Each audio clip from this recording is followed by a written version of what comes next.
प्यारे बच्चों, Hindi classroom channel में आपका स्वागत है। आज मैं आपको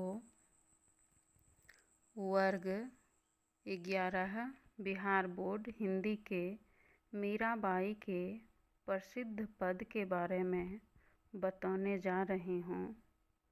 पहले हम लोग मीराबाई के जीवन परिचय से परिचित होते हैं। अगर आप इस चैनल पर नए हैं तो इसे लाइक और सब्सक्राइब करें। तो आइए हम लोग जानते हैं।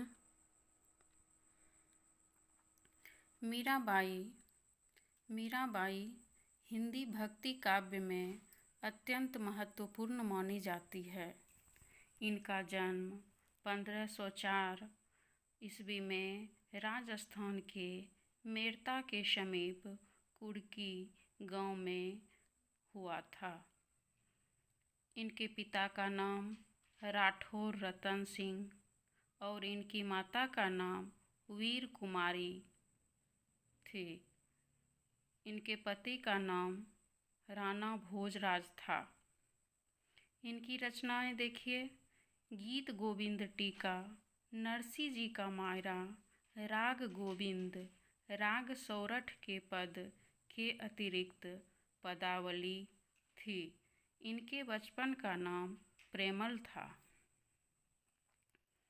भक्ति कवित्री के रूप में उनकी कीर्ति देश काल की सीमाओं का अतिक्रमण कर चुकी है। मधुर भाव की प्रेमानुभूति मीरा के व्यक्तित्व और काव्य में उभरते हुए ऐसे प्रवाह के रूप में दिखाई पड़ती है जो अपने वेग से धर्म, जाति आदि की युगों से जमी हुई मर्यादा को बहा देती है। मीरा नारी थी, राजकुल की थी और विवाह के 7 वर्षों के बाद ही युवावस्था में विधवा हो चुकी थी। प्रथानुसार सती होने के विपरीत धार्मिक, सामाजिक परंपरा ग्रसित उस मध्यकालीन समाज में श्री कृष्ण के प्रति प्रेम और भक्ति की घोषणा कर मानव विद्रोह प्रकट किया। उन्होंने श्री कृष्ण को ही अपना वास्तविक पति और प्रीतम बताया। जाके सिर मोर मुकुट मेरो पति सोई। वे दिन रात कृष्ण प्रेम में मतवाली रहकर साधु संतों के साथ कीर्तन में लीन रहती थी। मीरा का काव्य श्री कृष्ण प्रेम का काव्य है। तो देखिए, अब इनके पद के अर्थ के बारे में बताने जा रहे हैं। जो तुम तोरो पिया मैं नहीं तोड़ूं, तो सो प्रीत तोरे कृष्ण कौन संग जोड़ूं। तुम भय तरुवर मैं भई पंखिया, तुम भय सरवर मैं तेरी मछिया। इसका अर्थ देखिए, हम लोग देखते हैं कि प्रस्तुत काव्य में मीराबाई कहती है, कृष्ण मैं तुमसे प्रीत नहीं तोड़ सकती, क्योंकि अगर तोड़ूंगी तो फिर जाऊंगी कहाँ, और पुनः मैं अपना प्रीत किसके संग जोड़ूंगी, क्योंकि तुम तरुवर हो और मैं उस पर रहने वाली पक्षी हूँ। तुम सरवर तो मैं जल में रहने वाली मछली हूँ, जो कि जल के बिना जीवित नहीं रह सकती है, क्योंकि जल के बिना मछली जीवित ही नहीं रह सकती है। तुम भय गिरिवर मैं भई चारा, तुम भय चंदा मैं भई चकोरा, तुम भय मोती प्रभु हम भय धागा, तुम भय सोना हम भय सुहागा। तो देखिए कि मीरा कहे प्रभु ब्रज के वासी, तुम मेरे ठाकुर मैं तेरी दासी। इसका अर्थ देखिए, प्रस्तुत पंक्ति में मीराबाई श्री कृष्ण से कहती है कि तुम अगर गिरवर हो यानी कि पर्वत हो तो मैं उस पर उगने वाली चारा हूँ, हरी हरी घास हूँ। तुम चंदा हो तो मैं चकोर हूँ। तुम अगर मोती हो तो मैं धागा हूँ।